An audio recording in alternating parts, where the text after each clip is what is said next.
बिस्मिल्लाहिर्रहमानिर्रहीम। अस्सलाम वालेकुम स्टूडेंट्स। अच्छा, मैंने आपको बताना था कि लास्ट टाइम जो हम लोग 11 चैप्टर कर रहे थे, 11 चैप्टर की जो 11.5 है ना, 11.5 जो है उसके टॉपिक की सिर्फ एग्जांपल्स करनी है। इसी तरीके से एक और टॉपिक था 6 पॉइंट समथिंग पता नहीं था, उसकी भी एग्जांपल्स करनी है।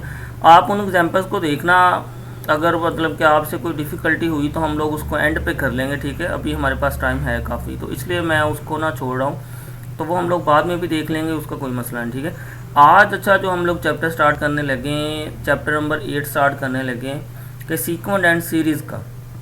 और मैं आपको पहले दिन से आपको मैंने बताया था कि ये जो चैप्टर है ना, जो हमने मतलब कि एस एम यूसुफ वाली बुक से करना है, जिधर से आप लीनियर अलजबरा पढ़ रहे हो, मैथमेटिकल मेथड की बुक से, उसका 8 चैप्टर करना है। ये 8 चैप्टर और कैलकुलस का सारा, मतलब कि इस पूरे एक चैप्टर में से और कैलकुलस के हमने फ़र्ज़ करो 5 चैप्टर अगर पढ़े, 50% पेपर आएगा।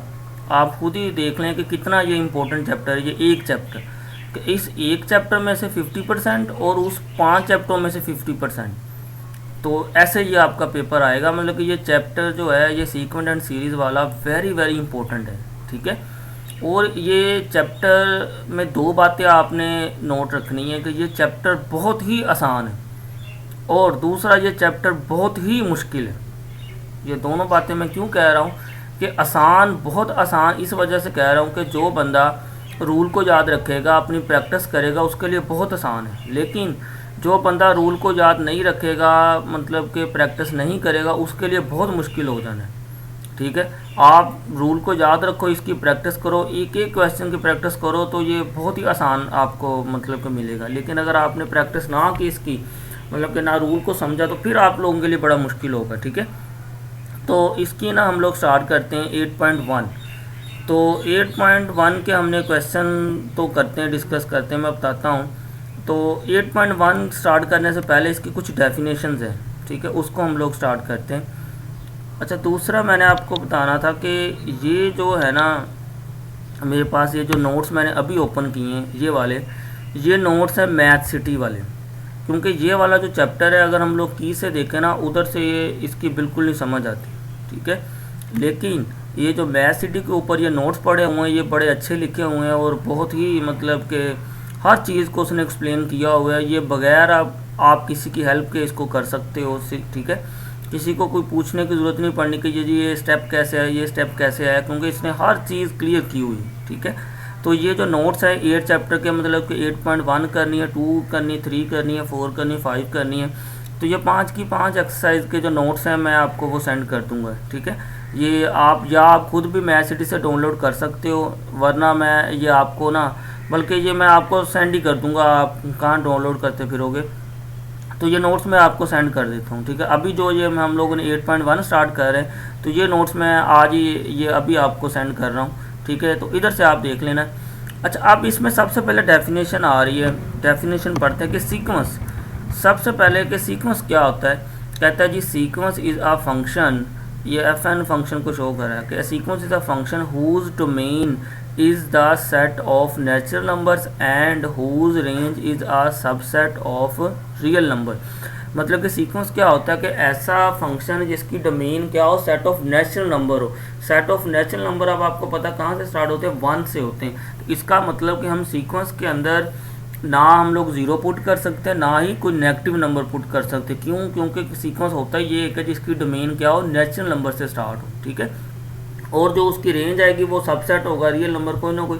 जैसे ये उसने फंक्शन दे दिया, उसने कहा डोमेन इसकी ये होगी रियल नंबर, आंसर पुट करके आंसर ये इसकी रेंज आएगी, ठीक है। फिर कहता है कि generally sequence is denoted by A N, मतलब कि ये नीचे ए एन लिखा हुआ है, हम लोग सीक्वेंस को ऐसे डिनोट करते हैं। फिर कहता है कि A N is equal to nth term of the sequence, मतलब फिर वो कहता है कि ये जो ए एन होती है ना हमारे पास, ये सीक्वेंस की nth टर्म होती है, मतलब कि लास्ट वाली टर्म होती है, ठीक है। तो ये तो थी डेफिनेशन सीक्वेंस की। और डेफिनेशन जो मैं इसमें करवा रहा हूँ आपने याद रखनी है, पेपर के अंदर डेफिनेशन भी आती हैं और इनके एमसीक्यूज भी बहुत ज़्यादा बनते हैं। अच्छा, फिर नेक्स्ट आता है जी इन्फिनिट सीक्वेंस के, नाम से शो हो रहा है कि इन्फिनिट ऐसी चीज़ होती है कि जिसको हम लोग काउंट ही ना कर सकते हो। तो कहता है कि जी इन्फिनिट सीक्वेंस क्या होता है। कहता है कि जी हैज़ इन्फिनिट ये नंबर्स लिखा हुआ है, ठीक है। ये मिसप्रिंट हुआ है। तो ये नंबर देखे has infinite numbers of terms. Examples जैसे ये वाला सीक्वेंस, इसमें देखो कि हमें पता ही नहीं है कि इसमें टर्में कितनी है, कि 100 ऑन चली जा रही, कि ऐसा सीक्वेंस जिसके अंदर हमें पता ही ना हो कि उसके सीक्वेंस के अंदर कितनी टर्म्स आ रही हैं, तो वो सीक्वेंस हमारे पास क्या होता है, इन्फिनिट सीक्वेंसेस होते हैं। ठीक है, फिर नेक्स्ट आता है जी फाइनाइट सीक्वेंस। नाम से शो हो रहा है कि फाइनाइट सीक्वेंस क्या होता है। फाइनाइट सीक्वेंस हम लोग कहते हैं कि जी ऐसा सीक्वेंस जिसकी टर्म क्या हो, फाइनाइट हो, हम काउंट कर सकते हो, जैसे उसने लिखा भी हुआ है, कहता है जी has finite number of terms. ठीक है, फिर ये सबसे जो इम्पोर्टेंट बात है, अभी मैं सारी डेफिनेशनें नहीं कर रहा क्योंकि सारी डेफिनेशनें आपके अभी रिलेटेड नहीं है, जो जो डेफिनेशन यूज़ होगी मैं वही डेफिनेशन कर रहा हूँ। तो अब ये जो डेफिनेशन मैं करने लगा हूँ ये सबसे इम्पोर्टेंट है। ये दोनों डेफिनेशन कन्वर्जेंस की और डिवर्जेंस की, ये दोनों 8.1 में यूज़ होनी। सबसे पहले देखें कि कन्वर्जेंस ऑफ अ सीक्वेंस, इसका मतलब कि कोई भी सीक्वेंस कन्वर्ज कब होगा। देखें, कहता है जी an infinite sequence A N is said to be convergent if nth term of the sequence tends to a definite real number। ये डेफिनेट है, definite real number L as n approaches to infinity. फिर उसने लिखा कि limit n approaches to infinity A N is equal to L। मतलब ये हुआ कि आपको एक nth टर्म ए एन दी है, फर्ज करो, उसने कहा जी ये बताओ कि ये जो ए एन है, ये सीक्वेंस की जो nth टर्म है, ये सीक्वेंस कन्वर्ज कर रहा है या डिवर्ज कर रहा है। आपने क्या करना है, आपने जस्ट लिमिट अप्लाई कर देनी है। कि लिमिट क्या अप्लाई करनी है, n अप्रोचेस टू इन्फिनिटी। अगर तो लिमिट अप्लाई करने के बाद इधर ये जो आपका L है, आपका कोई ना कोई नंबर इधर जो है फाइनाइट नंबर आ जाए। फाइनाइट नंबर का मतलब पता क्या, कि इधर कोई ज़ीरो आ जाए, पॉजिटिव आ जाए, नेगेटिव आ जाए, कोई भी फाइनाइट नंबर आ जाए, तो हमने कहना है कि जो हमारा सीक्वेंस है वो क्या कर गया, कन्वर्ज कर गया। ये याद रखना है कि फाइनाइट नंबर का मतलब या रियल नंबर का मतलब ये होता है कि ज़ीरो भी आ जाए, माइनस भी आ जाए, पॉजिटिव कोई भी नंबर आ जाए, मतलब कोई भी इधर नंबर आ गया तो आपका सीक्वेंस क्या कर देगा, कन्वर्ज कर देगा। फिर डिवर्जेंस ऑफ अ सीक्वेंस, कहता है ये sequence A N is said to be divergent if N term of the sequence tends to plus minus infinity. मतलब कि limit N plus infinity A N is equal to plus minus infinity. Simple सी बात है, दो ही बातें कि आपको sequence की टर्म दी होगी ए एन, आपने उस पर लिमिट अप्लाई करनी है कि limit N approaches to infinity. अगर लिमिट अप्लाई करने के बाद आपका आंसर आ गया प्लस का इन्फिनिटी या माइनस का इन्फिनिटी, तो आपने कहना है कि वो जो सीक्वेंस है वो क्या कर गया, डिवर्ज कर गया। लेकिन अगर आप जब लिमिट अप्लाई करते हो उस सीक्वेंस के ऊपर, अगर आपका आंसर कोई फाइनाइट नंबर आ जाए, तो फिर आपने क्या कहना है कि हमारा सीक्वेंस क्या कर गया, हमारा सीक्वेंस कन्वर्ज कर गया। ठीक है, तो ये मेन डेफिनेशन है, हमने 8.1 में यही यूज़ होना है कन्वर्जेंस और डिवर्जेंस की। कि हमारे पास क्या होगा कि जी सीक्वेंस उसने कहना है कि चेक करो कि ये कन्वर्ज कर रहा है या डिवर्ज कर रहा है। अगर कन्वर्ज कर रहा है तो किस नंबर को कर रहा है। सिंपल सी बात है, आपने ए एन दिया होगा, आपने लिमिट अप्लाई करनी है, फर्ज करो आपका इधर आंसर आता है 0, तो आपने कहना है कि ये सीक्वेंस कन्वर्ज कर गया, और किस नंबर को कन्वर्ज कर रहा है, 0 को कर रहा है। लेकिन अगर जब आप limit N approaches to infinity apply करोगे तो आपके पास आंसर आ जाए प्लस का इन्फिनिटी या माइनस का इन्फिनिटी, फिर आपने कहना है सीक्वेंस क्या कर गया, हमारे पास डिवर्ज कर गया। ठीक है, तो ये डेफिनेशन मैंने जितनी भी इधर बताई है, ये डेफिनेशन आपकी बुक के ऊपर भी लिखी हुई है, और ये चैप्टर मैं आपको बार बार बता रहा हूँ कि जो मैथमेटिकल मेथड की बुक है आप पढ़ रहे हो लीनियर अलजेब्रा के लिए, उस बुक का 8th चैप्टर है सीक्वेंस वाला, कि उसका 8वां चैप्टर है। उस चैप्टर के स्टार्ट में ये डेफिनेशन जो अभी मैंने इधर पढ़ी है, ये डेफिनेशन भी उधर लिखी हुई है। ठीक है, लेकिन ये नोट्स आपने क्या करना है, इन नोट्स को फॉलो करना है, क्योंकि ये नोट्स जो लिखे हुए हैं ना, ये नोट्स बड़े ही मतलब कि इजी वे में और बड़े आसान लिखे हुए हैं। ठीक है, तो इसमें पहली एक्सरसाइज में हमने जस्ट यही काम करना है। चले मैं इसके हमने करने क्वेश्चन है, आप लिख लें इधर कि 8.1 के हमने क्वेश्चन करने हैं 1 से 16 तक करने। आई थिंक इधर आप ना लिख लें, याद रखें कि ये 8.1 है स्टार्ट, और ये 8.1 के आपने चैप्टर क्वेश्चन करने 1 से 16 तक।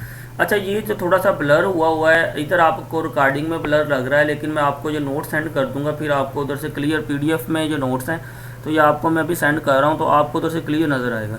अच्छा, इसमें पूछा क्या, कहता है कि जी the nth term of a sequence is given, कहता है nth टर्म गिवन है, फिर कहता है determine whether the sequence converge or diverge, if it converge find its limits. मतलब यही उसने कहा है कि जो सीक्वेंस की एन टर्म दी है ये आपने ये बताना है कि जो सीक्वेंस कन्वर्ज कर रहा है डिवर्ज कर रहा है, और अगर कहता है ये कन्वर्ज कर रहा है तो इसकी लिमिट्स क्या होगी।